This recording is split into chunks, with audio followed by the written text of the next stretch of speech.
தமிழ்நாடு, கேரளா மற்றும் மேற்கு வங்கம் ஆகிய 3 மாநிலங்களிலும் புதிதாக பொறுப்பேற்றுள்ள அரசுகள் முதல் 100 நாட்களில் செயல்படுத்திய திட்டங்கள் குறித்த ஒப்பீட்டை இந்த செய்தி தொகுப்பில் காணலாம். தமிழ்நாடு, கேரளா மற்றும் மேற்கு வங்கம் ஆகிய 3 மாநிலங்களிலும் 2026ஆம் ஆண்டு நடைபெற்ற சட்டமன்ற தேர்தலில் வெற்றி பெற்று விஜய், வி.டி. சதீஷன் மற்றும் சுவேந்து அதிகாரி ஆகிய மூவரும் முதல் முறையாக முதலமைச்சர்களாக பதவியேற்றனர். இந்த 3 மாநில அரசுகளும் தற்போது 100 நாட்களை கடந்துள்ளது. இந்த நிலையில் விஜய் தலைமையிலான தாவேக அரசு, வி.டி. சதீஷன் தலைமையிலான காங்கிரஸ் அரசு மற்றும் சுவேந்து அதிகாரி தலைமையிலான பாஜக அரசு நிறைவேற்றிய திட்டங்களை தற்போது பார்க்கலாம். அதன்படி தமிழகத்தில் கடந்த மே 10ஆம் தேதி ஆட்சி பொறுப்பேற்ற முதலமைச்சர் விஜய் தனது முதல் கையெழுத்தாக 200 யூனிட் இலவச மின்சாரம், சிங்கப்பெண் சிறப்பு அதிரடிப்படை, மாவட்டங்கள் தோறும் போதைப்பொருள் தடுப்பு சிறப்பு படையை அமைப்பதற்கான கோப்புகளில் கையெழுத்திட்டார்.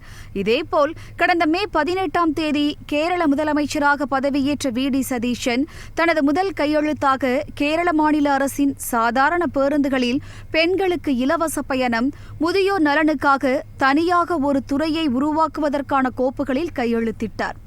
கடந்த மே 9ஆம் தேதி மேற்கு வங்க முதலமைச்சராக பொறுப்பேற்ற சுவேந்து அதிகாரி வறுமை கோட்டிற்கு கீழ் உள்ள குடும்பங்களுக்கு 3000 ரூபாய் நிதி உதவி வழங்கும் அன்னபூர்ணா யோஜனா திட்டம், மத்திய அரசின் ஆயுஷ்மான் பாரத் இலவச மருத்துவ காப்பீட்டு திட்டம், விவசாயிகளுக்கு ஆண்டுதோறும் நிதி உதவி வழங்கும் கிசான் சம்மான் நிதி ஆகிய திட்டங்களை முழுமையாக செயல்படுத்துவதற்கான கோப்புகளில் கையெழுத்திட்டார். தமிழகத்தில் முதலமைச்சர் விஜய் தலைமையிலான தாவேக அரசு முதல் மாதத்தில் அரசின் ஊழல் மற்றும் லஞ்சத்தை கட்டுப்படுத்த லஞ்ச ஒழிப்பு வாட்ஸ்அப் எண், L&T நிறுவனத்துடன் 18,600 கோடி ரூபாய் முதலீட்டில் புரிந்துணர்வு ஒப்பந்தம் மற்றும் அம்மா உணவகங்களின் சேவைகளை மேம்படுத்தி சீரமைக்கும் நடவடிக்கைகளை மேற்கொண்டது. கேரளத்தில் சதீஷன் தலைமையிலான காங்கிரஸ் அரசு முதல் மாதத்தில் ஆஷா மற்றும் அங்கன்வாடி பணியாளர்களுக்கு மதிப்பூதியம் அதிகரிப்பு, தலைமைச் செயலகம் மக்கள் எளிதாக அணுகக்கூடிய வகையில் பாதுகாப்பு குறைப்பு, கேரளாவின் நிதி நிலைமை குறித்த வெள்ளை அறிக்கை வெளியீடு, விழிஞ்சம் துறைமுகத்தில் ஏற்றுமதி இறக்குமதிக்கான மிஷன் சமுத்ரா திட்ட அறிமுகம், தூஃபான் என்ற போதைப்பொருள் ஒழிப்பு நடவடிக்கை மற்றும் சில்வர் லைன் அதிவேக ரயில் திட்டம் ரத்து உள்ளிட்ட நடவடிக்கைகளை மேற்கொண்டது. மேற்கு வங்க பாஜக அரசு முதல் மாதத்தில் இந்தியா வங்கதேச எல்லையில் வேலி அமைக்க நிலத்தை எல்லை பாதுகாப்பு படையிட வழங்க அமைச்சரவை ஒப்புதல், சட்டவிரோத குடியேற்றத்திற்கு எதிரான நடவடிக்கை, அரசு பள்ளிகளில் வந்தே மாதரம் பாடல் கட்டாயம், சாலையோரங்களில் தொழுகை நடத்த தடை, மாநிலம் முழுவதும் பெண்களுக்கான இலவச பேருந்து சேவை, வேலை தேடும் இளைஞர்களுக்கான பணி வயது தளர்வு ஆகியவற்றை செயல்படுத்தியது.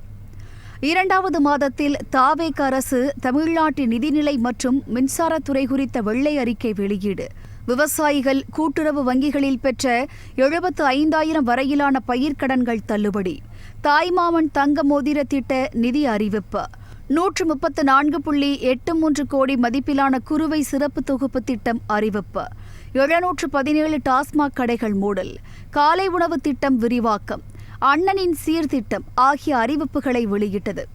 கேரளாவில் அரசு துறைகளில் கோப்பு தேக்கங்களையும் தாமதங்களையும் தவிர்க்க AI தொழில்நுட்பம் அறிமுகம், உள்கட்டமைப்பு திட்டங்களுக்காக நிலம் கையகப்படுத்தும் கால அவகாசம் 3 முதல் 4 மாதங்களாக குறைப்பு, 400 கோடி மதிப்பில் மிஷன் சமுத்ரா திட்டம் தொடக்கம் ஆகியவை செயல்படுத்தப்பட்டன. மேற்கு வங்க அரசின் 2வது மாதத்தில் அரசு தேர்வுகளில் முறைகேடுகளை தவிர்க்கும் வகையில் வெளிப்படையான புதிய அரசு பணி நியமனக் கொள்கை அறிவிப்பு, 39,000 கோடியிலான ஜல்ஜீவன் திட்டம், பிரதான் மந்திரி சூரியகர் இலவச மின்சார திட்டம் ஆகியவை விரிவுபடுத்தப்பட்டன. 3வது மாதத்தில் தாவேக அரசு வெற்றி திறன் பயிற்சி திட்டம், முதலீட்டாளர்கள் மாநாடு மூலம் சுமார் 1 லட்சம் கோடி முதலீடுகளும் 1.21 லட்சம் வேலை வாய்ப்புகளும் ஈர்க்கப்பட்டதாக அறிவிப்பு, 100வது நாளில் ஒரு யுகத்துக்கான மக்களின் மனசாட்சி என்ற தலைப்பில் 100 நாள் சாதனை பட்டியலை வெளியிட்டது. கேரள அரசு 3வது மாதத்தில் சர்வதேச விமான நிலையங்கள் மற்றும் துறைமுகங்களை இணைக்கும் புதிய தொழிற்பேட்டை மண்டலங்கள் அறிவிப்பு, ஓணம் பண்டிகையை முன்னிட்டு அத்தியாவசிய பொருட்கள் மானிய விலையில் விநியோகம், 100வது நாளில் 597 வளர்ச்சி திட்டங்களை நிறைவு செய்ததாக காங்கிரஸ் அரசு சார்பில் அறிக்கை வெளியிடப்பட்டது. மேற்கு வங்க அரசின் 3வது மாதத்தில் இந்திய வங்கதேச எல்லை வேலிக்காக 1129 ஏக்கர் நிலத்தை மத்திய அரசிடம் ஒப்படைத்தது. மேலும் பாஜக அரசு பதவியேற்றது முதல் 100 நாட்களை குறிக்கும் வகையில் 41 பக்க செயல்திறன் கையேடு வெளியிடப்பட்டது.